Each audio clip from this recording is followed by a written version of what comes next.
வணக்கம் நண்பர்களே. நேற்றுலேருந்து நம்ம சோசியல் மீடியா எல்லாத்துலேயுமே பார்த்துக்கிட்டு இருக்கோம்.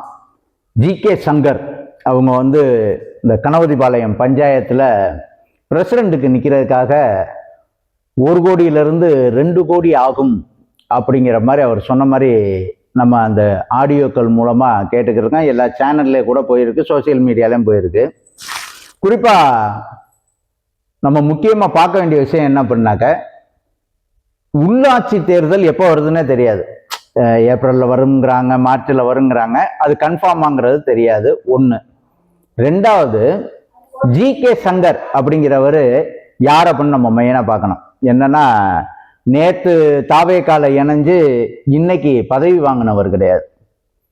விஜய் ரசிகர் மன்றத்தில் இருந்து விஜய் அவர்களுடைய மக்கள் இயக்கத்துக்கு போய் மக்கள் இயக்கம் மூலமாக சொந்த காசை போட்டு மக்களுக்கு இலவசமா புத்தகங்கள், இந்த மாதிரி உணவு, இந்த மாதிரி பல திட்டங்களை இலவசமா கொடுக்கறது தான் விஜய் அண்ணனுடைய மக்கள் இயக்கம். அந்த மக்கள் இயக்கத்துல இணைஞ்சு இவ்வளவு நாள் மக்களுக்கு நல்லது செஞ்சவங்க இன்னைக்கு காசு பணம் கேட்பாங்களா அப்படிங்கிற ஒரு கேள்விக்குரிய உங்கள்கிட்ட நான் விட்டுறேன். குறிப்பா எனக்கு தெரிஞ்சு ஒரு 2-2.5 வருஷமா ஜி.கே. சங்கர் அவர்களை நாங்க ஃபாலோ பண்றோம்னா அவருடைய நடவடிக்கை எப்படி இருக்கு, இவங்க எப்படி மூவ் பண்ணிக்கிட்டு இருக்காங்கன்னு. காசு பணத்துக்கு ஆசைப்பட்டவர் அப்படின்னாக்க சண்டை போட்டு பல்லடம் சட்டமன்ற தொகுதியை அவர் வாங்கியிருப்பார். ராம்குமாருக்கு கொடுக்கறதுக்கான வாய்ப்புகள் கிடையாது. உடுமலைப்பேட்டையில எந்த அளவுக்கு இதுக்கு முன்னாடி வேலை செஞ்சிருக்காங்கிறது அவருக்கு தெரியும்.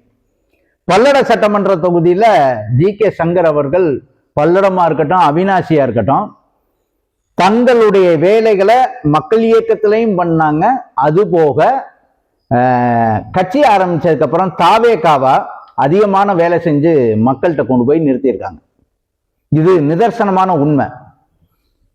ஏன்னா நாங்க தமிழ்நாடு இளைஞர் கட்சியா பல்லட சட்டமன்ற தொகுதியில 2021 போட்டி போட்டிருக்கோம், எம்பி எலெக்ஷன்ல போட்டி போட்டிருக்கோம். இருப்பினும் இவர்களுடைய இப்ப தாவேகாவுடைய தமிழக வெற்றி கழகத்தினுடைய இந்த நபர்கள் எப்படி பயணிக்கிறாங்க, இவங்க சரியான முறையில பயணிக்கிறாங்களா அப்படிங்கிறத நாங்க நோட் பண்ணிக்கிட்டு தான் இருந்தோம். அதனால என்னால உறுதியா சொல்ல முடியும், பணங்காசுக்கு ஆசைப்படுவோர் என்றால் எனக்கு தெரிஞ்சு இன்னைக்கு அதிமுகல இருந்து எத்தனையோ பேரு தாவேகால இணைஞ்சிருக்காங்க. இதே பல்லட சட்டமன்ற தொகுதியில விஜய் அவர்களை கூத்தாடின்னு சொன்னவங்க நுழைஞ்சிருக்காங்க. ஆனா பணங்காசு படைச்சவங்க. அவங்க நினைச்சிருந்தா இன்னைக்கு கோடிக்கணக்கில் அவருக்கு கொடுத்துருக்க முடியும். அவரை எத்தனை பேர் பார்த்துருக்கீங்கன்னு தெரியாது. நார்மலா வெள்ளை வேட்டி வெள்ளை சட்டையில ஆபீஸ்ல பார்க்கலாம்.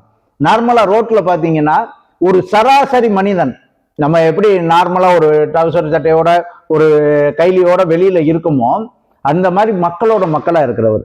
ஏன்னா இந்த எளிமைய கத்து கொடுத்தது தாவேகா, விஜய் அண்ணன் அவர்களுடைய நம்ம பொதுச் செயலர் ஆனந்த் அண்ணன் எல்லா இடத்துலையும் களத்துல வேலை செய்யணுங்கிறதெல்லாம் கத்து கொடுத்தவர். அப்படி இருக்கும் பட்சத்துல அந்த ஆடியோவோட நல்ல தெளிவா கேட்டீங்கன்னா தெரியும். இப்ப நான் இருக்கிறேன், ஒரு சின்ன உதாரணத்துக்கு என்னுடைய கேள்வி மட்டும்தான். இப்ப தமிழ்நாடு இளைஞர் கட்சியில நான் இருக்கேன். எனக்கு தலைமை என்ன சொல்லுது அப்படின்னாக்க, எப்பா இந்த ஏரியால ஒரு மீட்டிங் ஒன்று அரேஞ்ச் பண்ணு அப்படிங்கிறது. நான் தான் பொறுப்பாளர், நான் தான் இந்த எம்எல்ஏ ஆக போறேன் அப்படிங்கல அந்த மீட்டிங் செலவு பண்ண வேண்டியது நான் தான். அப்ப செய்ய வேண்டிய நான் என்ன பண்றேன்னாக்கா, என்கிட்ட காசு இல்லை, செய்ய முடியல. அப்ப என்னுடைய தலைமை என்ன கேட்கும்னா, எப்ப ஒரு தெருவுக்குள்ள ஒரு தெருமுனை கூட்டம் போடுன்னு சொல்றேன், அந்த கூட்டத்தை போடுறதுக்கு உன்ட்ட 2000-3000 இல்லைன்னு எதிர்பார்க்கிற, வேற இடத்துல எதிர்பார்க்கிற.